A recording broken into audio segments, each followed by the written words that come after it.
Okay, welcome again mga kapatid sa ating last lesson ng ating Module 4. But before we proceed po sa ating pong lesson tonight, as we are about to complete in ating pong discipleship training, let us track again where we are sa ating pong training at yung mga bagay na napag-aralan na natin as we conclude po itong ating training. No? We have 4 modules na pag-aralan natin, itong Module 1, Module 2, and Module 3 and 4. No, yung Module 1 is all about pursuing Christ. And then yung Module 2 natin, loving God. Yung Module 3 natin, cultivating godliness. At yung huling module natin to complete this training is all about making disciples. So far, ano ba yung natutunan natin sa Module 1? We have learned about the gospel. We talk about repentance and faith dito sa ating Module 1. No? We learn how is it for us to have the assurance of salvation. Tapos yung napag-aralan natin yung how to abide in the Word, Part 1 and Part 2. Kasi sabi ng Panginoon that we should abide in His Word. And how do we abide in the Word? No, dalawang lesson po yung ating natutunan dyan. And then we talk about prayer. Now, yung ating Module 2, all about loving God, 6 na lesson din yung ating napag-aralan, no? Attributes of God, Part 1 and Part 2. We talk about delighting in God, obeying Jesus, overcoming temptation, tsaka walking by the Spirit. Yung ating Module 3, cultivating godliness, napag-aralan natin yung practicing the one another's, committing to the local church, the use of time, money and possessions, humility and forgiveness. At yung Module 4, yung to complete this training, mga kapatid, 6 na lesson din, fasting, spiritual gifts, evangelism, cause of discipleship, disciples making disciples. At ang ating pong huling lesson today as we will be completing our training, no? Although kung hindi man natin matapos ito tonight, ay maaring sigurado by next Wednesday we are able to complete this training. Okay? So ang ating pong lesson is all about catching a world vision, and that is our lesson 23, no, dun sa ating module 4. Now, what do we mean by catching a world vision? So let us first have an introduction of this lesson.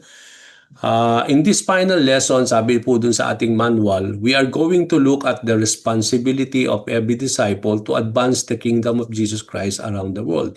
So, ibig sabihin sa ating pong huling lesson na ito, ay titingnan natin yung ating responsibilidad. At itong responsibilidad daw na ito, mga kapatid, ay responsibilidad ng bawat disipulo ng ating Panginoong Jesucristo.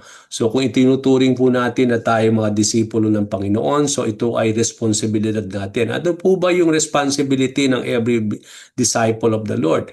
Ang sabi po sa ating lesson, our responsibility is to advance the kingdom of Jesus Christ around the world. So but how do we advance this kingdom of the Lord? Okay, so paano ba natin i-advance no itong kingdom of the Lord around the world? Okay? Now, as disciples, we need to be involved in the world mission to advance the kingdom of Jesus Christ around the world. So dapat kung gusto natin na maging part itong responsibility of advancing the kingdom of the Lord, iisa lang po ang pwede natin gawin. And that is our responsibility. And what is that? To be involved in the world mission. No? It is only through the mission, no, of advancing the kingdom of God that we are able to have that kind of responsibility na ibinigay sa atin ng Panginoon. No? And I believe to be part of the world mission, hindi po kailangan natin na umalis sa ating lugar where we are. Kasi kung titingnan natin no, sa ating pong lugar dyan sa Jordan, sa Amman, that is already a mission field that the Lord has put you into. No? Lahat tayo, galing tayo ng Pilipinas, but come to think that the Lord used the OFW, no? Makikita natin sa iba't ibang parte ng mundo, ikinalat tayo ng Panginoon. Hindi lamang po para kumita tayo or i-practice yung ating mga profession, but I believe God has given us that kind of opportunity to be part of the mission of the Lord as we are put by the Lord in different parts of the earth, no? Kaya iba-iba yung mga lugar kung saan tayo po inilagay ng Panginoon. At I believe ang purpose natin po dito is for us to be part of this advancing of the kingdom of God and to be involved in the world mission. Kaya nga to to be part of the world mission, hindi naman kailangan na maging misyonaryo tayong lahat, no? You know about that. Pero when we talk about being part of the world mission, we can be involved in the world mission by praying, no? Yun po yung ating prayer. Kaya nga sa ating pong prayer meeting every Thursday, we talk about we are praying for the missions, no? And I believe that is one of the important thing that we need to involve with, no? That we are called. Sabi nga ng Panginoon that pray to the Lord of harvest that He will send workers into His harvest field. So we can be part of the world mission to advance the kingdom of God by means of prayer. Another way that we can be part of the world mission, mga kapatid, is by means of giving to the mission, no? Yung mga monetary na ating binibigay, yung mga through support of the missionaries, no? Yung mga love gift na ibinibigay natin sa mga missionary. It is also a part of being part of this world mission, no? At napaka-importante po talaga na maging party tayo na ito. It is because it is only to the world mission that we can advance the kingdom of our Lord all over the world. And being part of the world mission requires catching a world mission. So para maging part tayo ng world mission, kailangan magkaroon tayo ng burden, no? Come to think, kung wala tayong burden to reach for the lost, kung wala tayong burden and a heart for the nations of the world, then we will not able to be part of the world mission, isn't it? Kaya kailangan magkaroon tayo ng itong klaseng burden, and how it is really for us to have that burden of being part of the world mission, and it requires catching a world mission. So ano bang ibig sabihin ng catching a world mission? Catching a world vision requires a clear understanding of the different people groups of the world and the unreached people group. So para magkaroon tayo ng world vision at makatch natin kung ano ba yung ibig sabihin ng world vision, kinakailangan natin na magkaroon tayo ng proper understanding or clear understanding. Una, yung mga different people groups. Okay? Pag titingnan natin yan mamaya. Pangalawa, kailangan natin makita yung unreached people groups. Ano ba itong mga dalawang groups na ito na binabanggit dito for us to have that kind of world vision, para that we may have this kind of vision, no, with regards to the world mission. Kailangan natin magkaroon ng ganitong klaseng understanding. Ano ba yung mga people groups of the world, yung different people groups of the world, at ano naman ang ibig sabihin ng mga unreached people groups? Okay, let us see. There are approximately, sabi nila, based on the mga datas, there are approximately 17,269 different people groups in the world. So kung bibilangin natin yung mga people groups sa buong mundo, ang sabi nila there are 17,269 different people groups. And the latest estimate suggests that approximately 7,188 people groups are considered unreached. So out of that 17,269 na mga people groups, almost kalahati niya, no, 7,188 itong people groups ay maituturing nating mga unreached people group. Okay? So out of that 17,269, kung makikita natin, almost half of it are unreached people group. Okay? So yun yung things makikita natin dito. That means that over 41% of the world's people groups have no indigenous community of believing Christians able to evangelize the rest of their people group.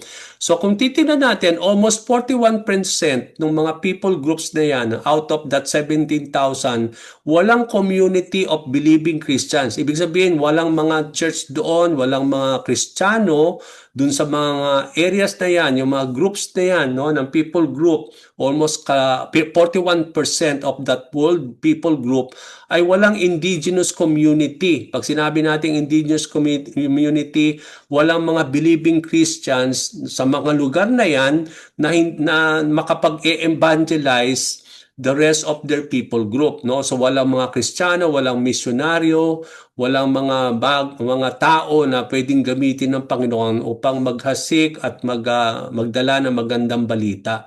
So come to think of that thing, no? Almost 41% ng mga people groups all over the world hindi pa nararatingan ng magandang balita ng kaligtasan dulot ng ebanghelyo ng ating Panginoong Hesukristo.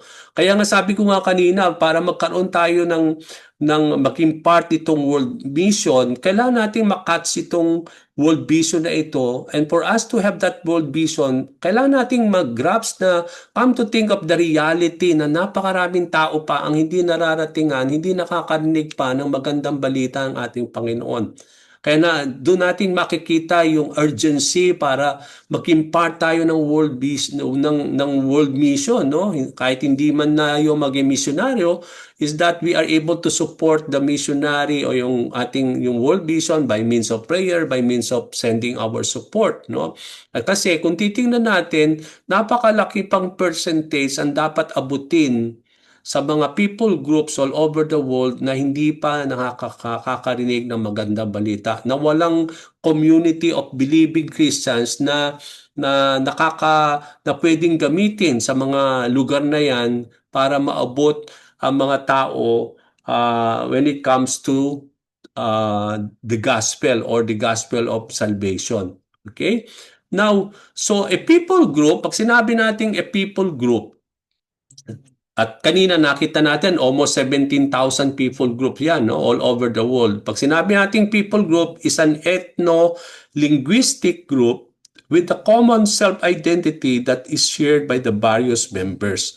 So pag sinabi nating people group, meron silang common self-identity and that is shared, no? Itong common identity na ito ay nasi-share ng bawat member ng people group na yan.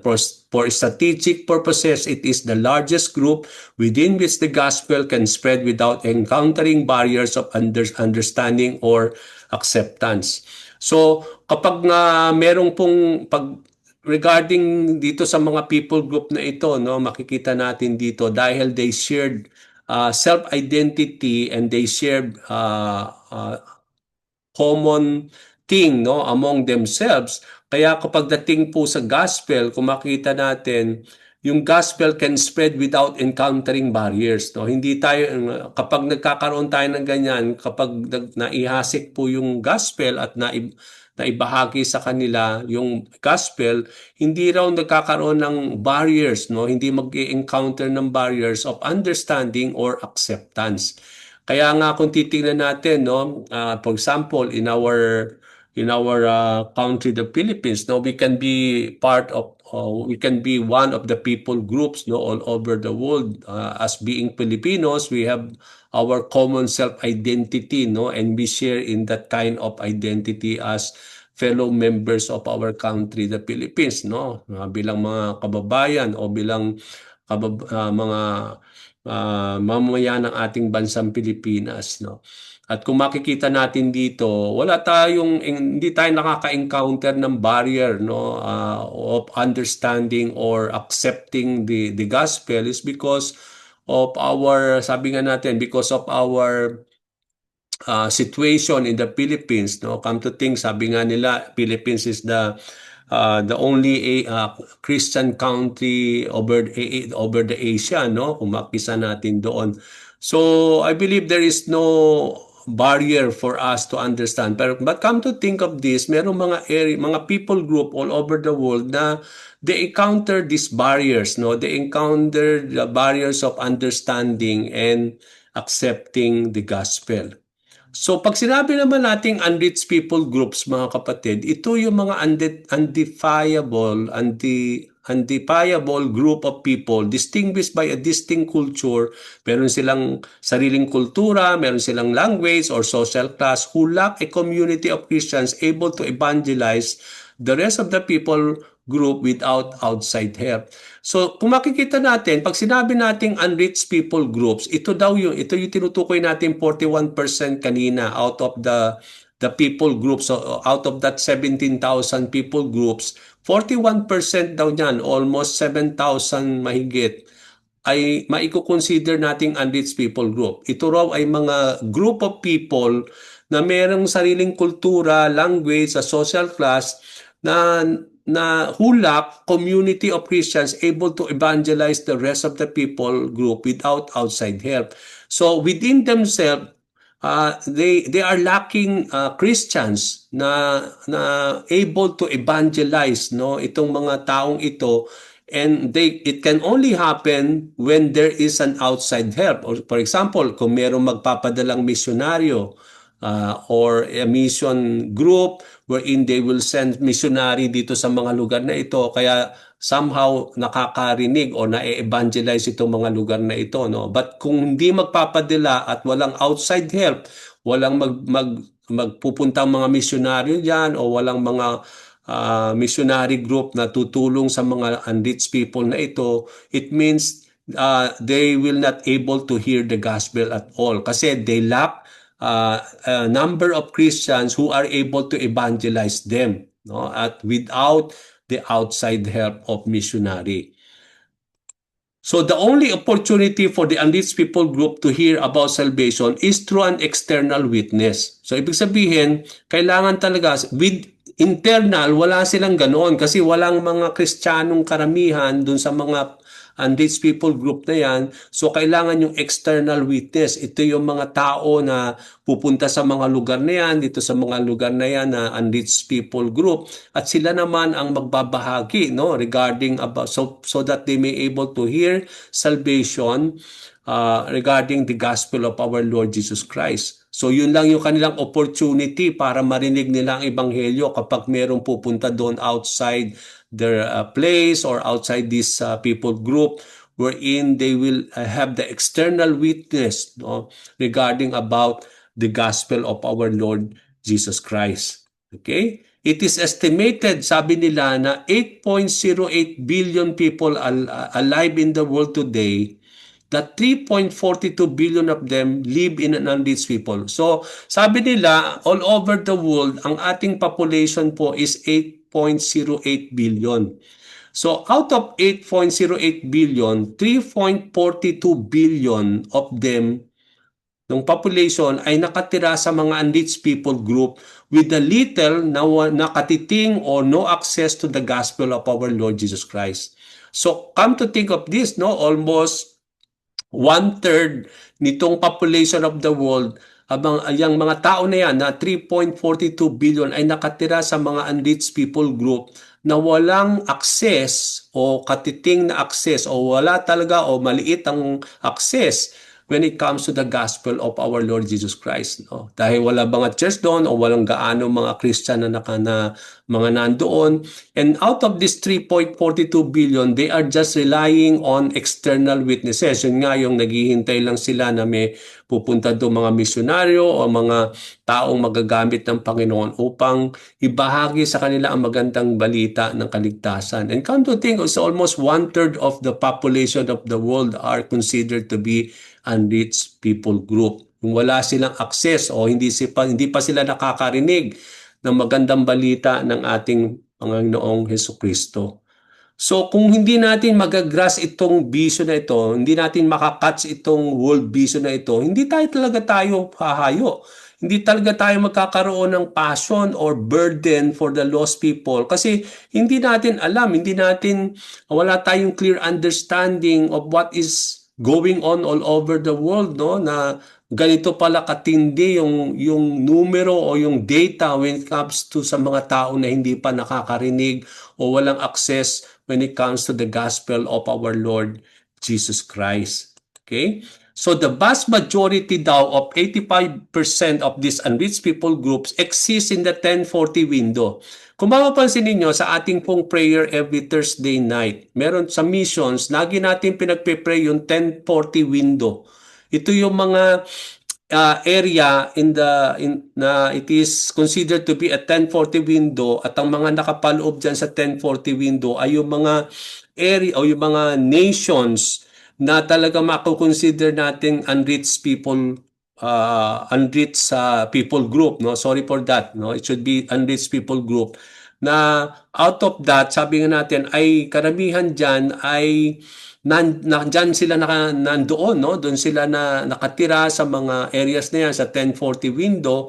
At sabi dito, less than 3% of missionary work is done among these people. Come to think, is almost 3% of missionary work are being done to this area, this 1040 window. Kaya nga tayo, nagpe-pray tayo dyan na God will open this window, the 1040 window, na marami pa pong mga misyonaryo o marami pong mga Kristiyano pa ang makapunta sa mga lugar na yan at maibahagi po yung magandang balita ng ating Panginoon. At karamihan dyan ay nakatira sa 1040 window. Ano pa yung 1040 window? No? Na maraming mga unreached people group daw ang nag-i-exist na yan. Ang 1040 window is the rectangular area, sabi dito, approximately between 10 degrees north and 40 degrees north latitude. Kaya tinawag na 1040 window. It is 10 degrees north and 40 degrees north latitude. Kaya yung rectangular na yon na nasasakupan ng 10 degrees north saka ng 40 degrees north latitude, yun yung area na tinatawag nating 1040 window, at yung mga area na yan ay nasasakupan ng North Africa, the Middle East, and Asia. And particularly Middle East, alam natin na marami diyan na hindi pa po talaga hindi pa mga Kristiyano, at karamihan diyan nandiyan yung mga Ems, no, yung mga Muslim, no. Kaya makikita natin sa North Africa, karamihan diyan marami pa rin ang hindi rin nakaka rinig ng magandang balita. And even in Asia, no, sa ating, kaya nga sabi nga natin, it is the Philippines is only one of the Christian, no? It's the only Christian country in Asia. Kasi kung makikita natin yung mga neighboring country natin sa Asia, most of them are not believers of the Lord, no? Kaya nga, we are always praying for the 1040 window, that the Lord will open this window, that the gospel of the Lord will be preached among this area of North Africa, Middle East, and Asia. That na nakapaloob dun sa rectangular window yan at 10 degrees north and 40 degrees north latitude. Yung 1040 window daw is often called the resistant belt and includes diyan daw na marami ang nakatira diyan sa 1040 window ng mga world's Muslims, mga Hindus and Buddhists. So, kaya makikita natin dito na yung pinaka-majority nitong mga relihiyon na ito ay nakapaloob dyan sa 1040 window na tinatawag na resistant belt. At yan po yung pinagpe-pray natin, at yan po yung ating pong, sabi nga natin na makikita natin wherein how important it is still that the gospel will still be preached, no, into the different areas of the world, particularly in this 1040 window na kung saan marami pong mga majority of the world Muslim and Hindus and Buddhists ay doon sila nakatira. Okay? So yun po yung tinatawag natin 1040 window. Now, kung makikita natin dito, ito po yung 1040 window region. Parang square siya, no? At mapapansin yan dito natin, no? Although nandito yung Philippines, no? Pero makita natin dito, yung karamihan sa Asia are not really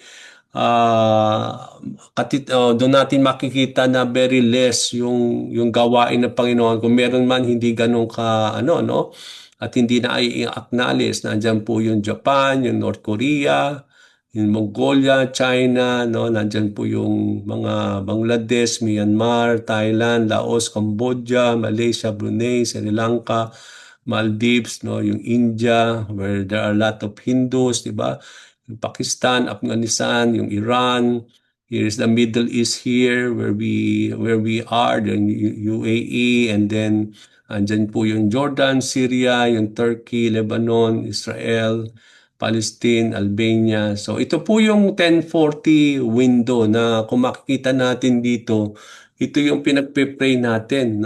Sabi nga natin, itong mga bansang ito at ang mga people groups within these countries ang ating pong ipinapanalangin na talagang mabuksan po itong lugar na ito para sa ating Panginoon at sila rin po ay maabot ng magandang balita ng kaligtasan dulot ni Jesus na ating Panginoon. Okay, so yan po yung 10:40. Kaya kapag ngayon na mananalangin tayo every Thursday night, at least alam na ninyo yung pinagpe-pray natin kasi yan po yun, yung ito po yung mga nation na nagko-comprise nung North Africa, nung Middle East at sabi nga natin yung pong Asia. Ito po yung North Africa, no? Dito po yung Middle East and we can see here the Asia on the right hand side.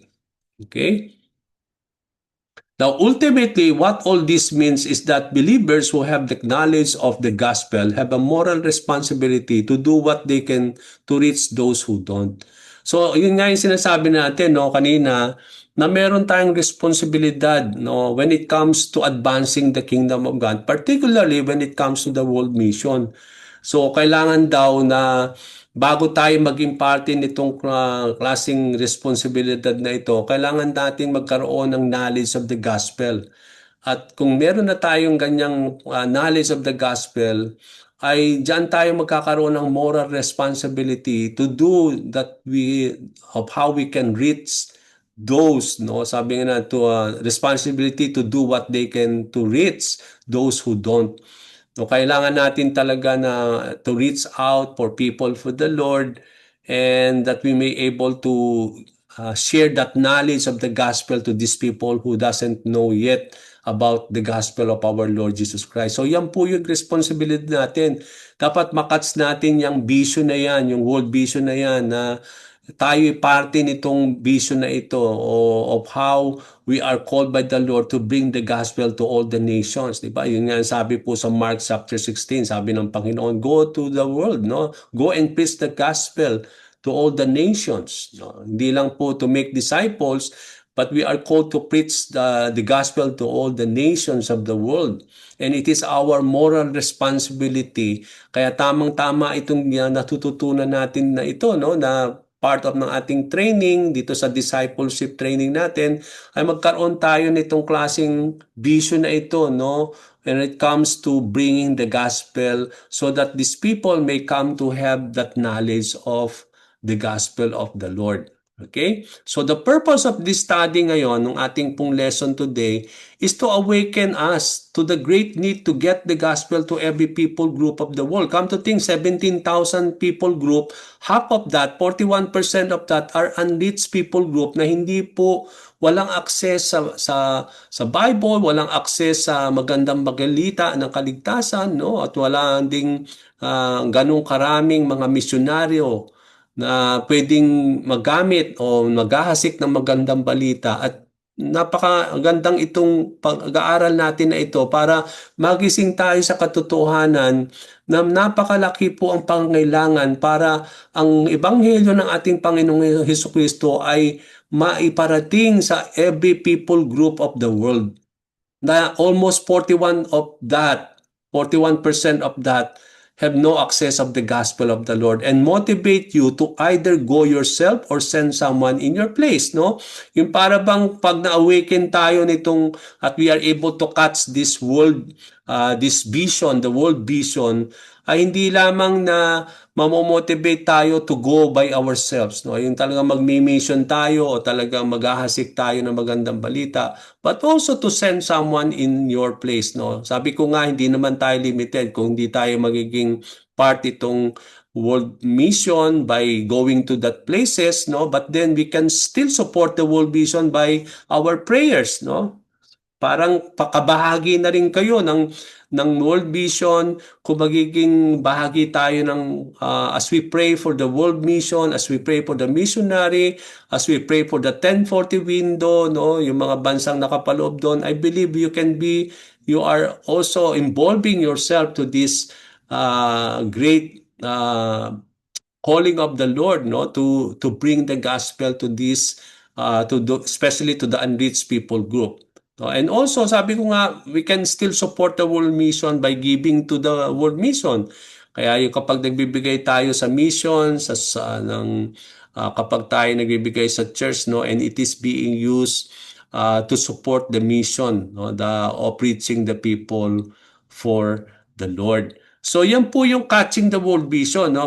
Kung hindi natin magagrasp yan, hindi tayo magkakaroon nitong proper understanding na ito, talagang wala tayong magiging parte o hindi tayo ma-awaken or hindi natin malalaman talaga yung ating responsibilidad. But knowing all these things mga kapatid, I hope and I pray na mabuksan yung ating puso, mabuksan yung ating pangkaisipan upang tayo po ay ma-motivate o ma-encourage na maging bahagi tayo nitong world mission. Kasi yan po talaga ang ating responsibilidad bilang mga disipulo ng Panginoon, bilang mga Kristiyano, and we are commissioned by the Lord, no, to bring the gospel to this to every people group of the world, particularly doon sa walang access, yung mga unreached people group na walang access po sa Ebanghelyo o walang access sa Bible o walang access para merong maghahasik at magbibigay sa kanila ng magandang balita ng kaligtasan ng ating Panginoong Jesucristo.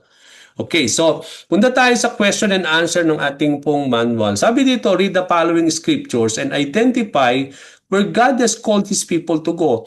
So dito natin malalaman, dito sa Matthew 28:18 to 20, saan ba daw tayo tinawag ng Panginoon upang tayo ay humayo so that be able to seek and to seek to reach with the gospel. Saan ba tayo pupunta to reach these places with the gospel of our Lord Jesus Christ? At yan pong mga passages na yan, scriptures na binigay sa atin, Matthew 28:18 to 20, Mark 16:15 to 16, Luke 24:46 to 47, Acts 1 to 8.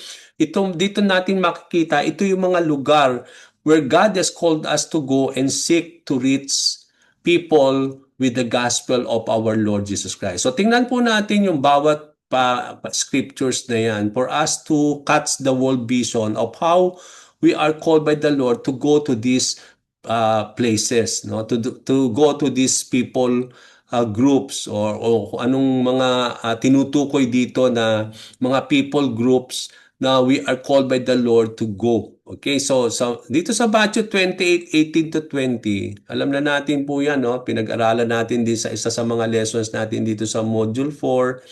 Sabi dito, and Jesus came to them and said, all authority in heaven and on earth has been given to me.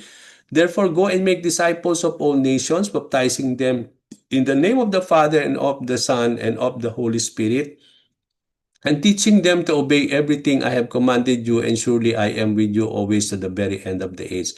So, in-expound na po natin yan during sa ating pong nakaraang pag-aaral. Pero ang gusto po nating bigyan ng pansin dito, saan lugar ba tayo pinapahayo ng Panginoon? Mapapansin natin dito sa Matthew 28:18 to 20, we are called to go and make disciples of all nations. Hindi lang iilang nasyon o particular nation. Pero sinabi dito ni Lord, all nations, no? At ang ibig sabihin niyan, all people groups ang sinasabi diyan. All ethnic groups. So kung kanina nakakita tayo ng 17,000 people groups all over the world. So out of that 17,000, doon tayo tinawag ng Panginoon to go to those people groups. No, out of that people groups of all the world, no, na tinutukoy dito ni Lord dito sa Matthew 28:18, 20. Pag sinabi nating all nations, ang ibig sabihin niyan all ethnic group or all people groups all over the world. So walang particular na nasyon lang tayo tinawag ni Lord.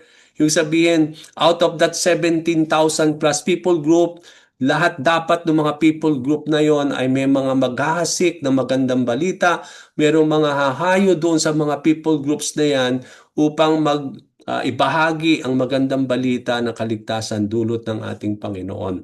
Okay, so Matthew 28, yun nakita natin. Let's see naman Mark 16:15 to 16. Ang sabi ng Panginoon, He said to them, go into the world and preach the gospel to all creation. Whoever believes and is baptized will be saved, but whoever does not believe will be condemned. So kung makita natin dito, hindi lang that we are called to go into all all nations, no, to all the people group, but dito makita natin sa Mark 16, we are also called to go and preach the gospel to all creation. So wala ring pinipiling mga tao. Ibig sabihin, pag sinabing all creation, yun din ang ibig sabihin ni Lord. All people groups of the world, no? Yung bawat creation ng Panginoon, whether they are African, whether they are what race o anong nasyon ng mga taong yan, they are part of those people groups na kailangan maabutan o makarinig ng magandang balita ng kaligtasan ng Panginoon. So we are called to go to all creation. No, bawat created being of the Lord, no, particularly mankind. And sabi natin, ang tinutukoy natin dito yung all people groups of the world. Now, what about Luke 24:46 to 47? Ang sabi niya, he told them, this is what is written, the Messiah will suffer and rise from the dead on the third day, and repentance for the forgiveness of sins will be preached in His name to all nations, no? Beginning at Jerusalem. So yun din naman ang sinasabi ni Lord, di ba? Kaya nun sa Matthew 28:18 to 20, that we are to make disciples of all nations. Kailangan din naman dito na kailangan natin din na i-preach, no, yung kanyang pangalan, yung pangalan ni Jesus ay ibahagi natin at ito ay ipahayag, no, sa lahat ng nasyon beginning at Jerusalem. So yun din ang tinutukoy dito sa Luke 24:46 to 47, all people groups of the world, all nations. Sabi nga na lahat ng bansa. Walang sinasabi dito na particular na hindi kasama dyan, pero pag sinabing all nations, yung lahat ng bansa sa buong mundo, all people groups na nakatira sa mga nasyon na yan, at ang mga bawat nasyon na yan ay doon daw tayo kailangan humayo at ibahagi ang magandang balita. Okay, so Acts, tingnan natin yung Acts 1:8, but you will receive power when the Holy Spirit comes on you, and you will be my witnesses, sabi ni Lord, in Jerusalem, in all Judea and Samaria, and to the ends of the earth. So makita natin dito, hindi sinabi ni Lord na titigil na sila kapag na-witness na nila yung Jerusalem, yung Judea and Samaria. Tapos na. No.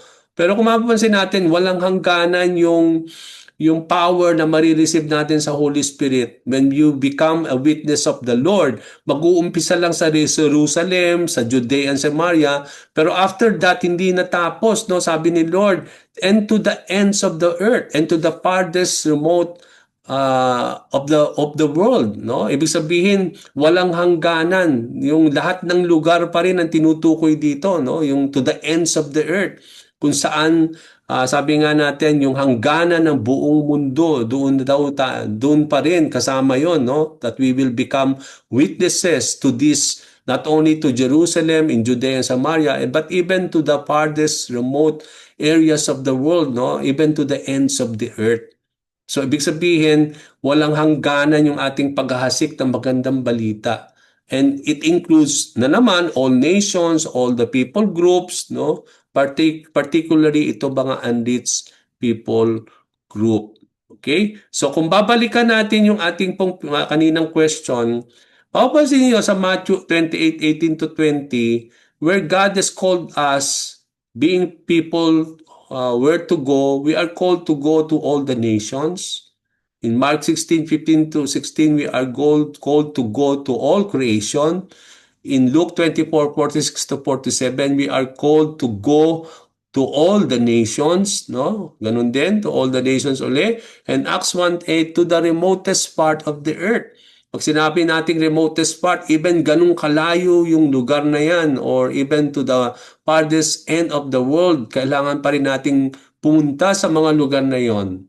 Lalo for us to reach these nations, this creation of the Lord, no, at mga taong naninirahan diyan, so that they may be rich with the gospel of our Lord Jesus Christ.